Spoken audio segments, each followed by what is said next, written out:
Assalamu alaikum everyone. My name is Shoaib Ahmed Malik, and I work in the field of Islam and science. For the past 7 years, I've been mostly looking at the theory of evolution. Even though my background is in chemistry and chemical engineering, I realized by the end of my PhD, I didn't want to do engineering. So I decided to move into philosophical theology. And that became a lifelong learning process where I sat with Shiul, did some programs in the area of philosophy, science, and religion. And through that exploration, I realized that there could be an interface here between Islam and science. And that's how I started getting into the field, and through which I walked into the world of Islam and evolution. So the monograph that I wrote is called Islam and Evolution, Al-Ghazālī and the Modern Evolutionary Paradigm. It was published with Routledge. It's open access. Somebody kindly paid for the book to be free. And this is the second monograph that I've written. And it's largely to do with showing how theology can converse with a contemporary conversation like evolution.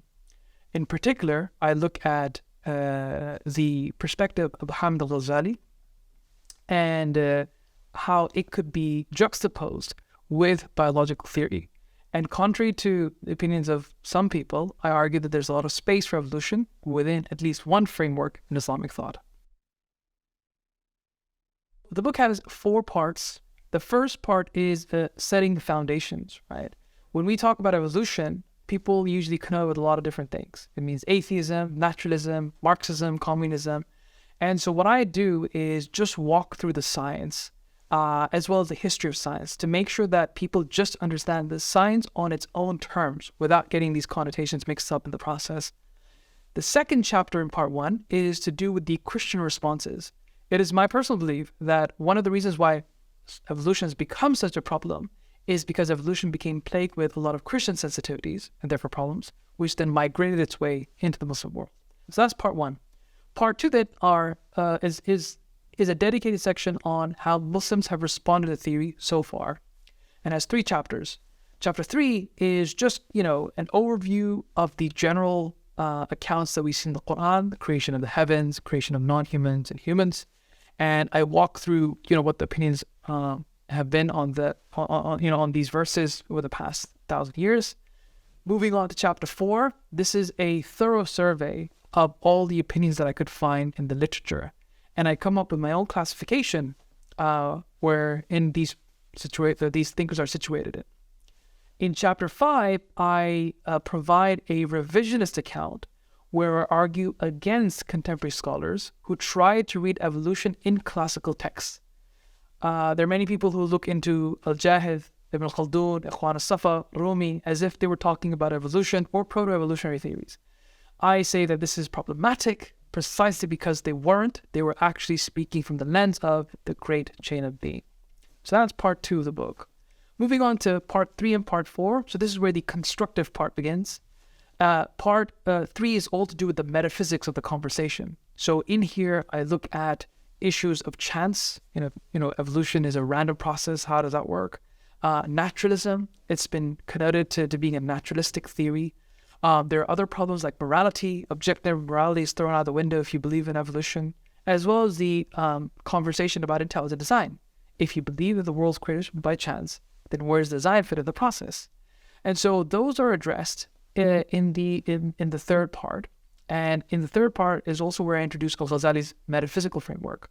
And using that framework, I then argue that a lot of these contentions are actually not problematic. They can be easily squared and therefore are non-issues for at least people who subscribe to that perspective. Then moving on to part 4, this has 2 chapters. Chapter 9 is mostly a review of Al-Ghazālī's hermeneutic principles.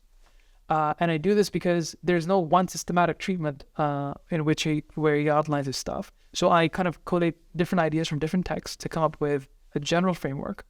This framework is then applied to those 20 positions I mentioned in part 2.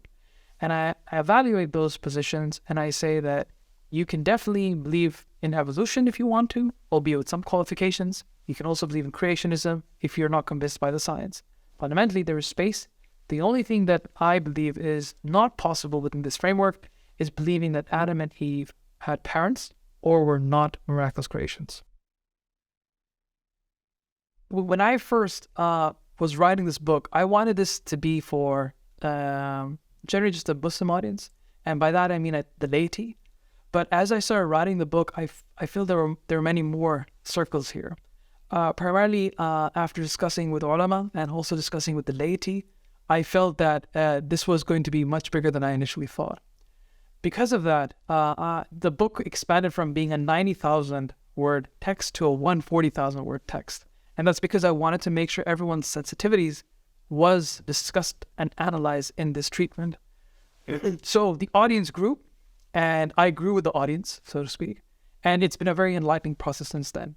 And the reception has been phenomenal. And for this reason, it's being translated to several languages at the moment. One of which is already out, which is Bahasa Indonesian. But the Arabic, the Turkish, Urdu, and Hausa are also on the way.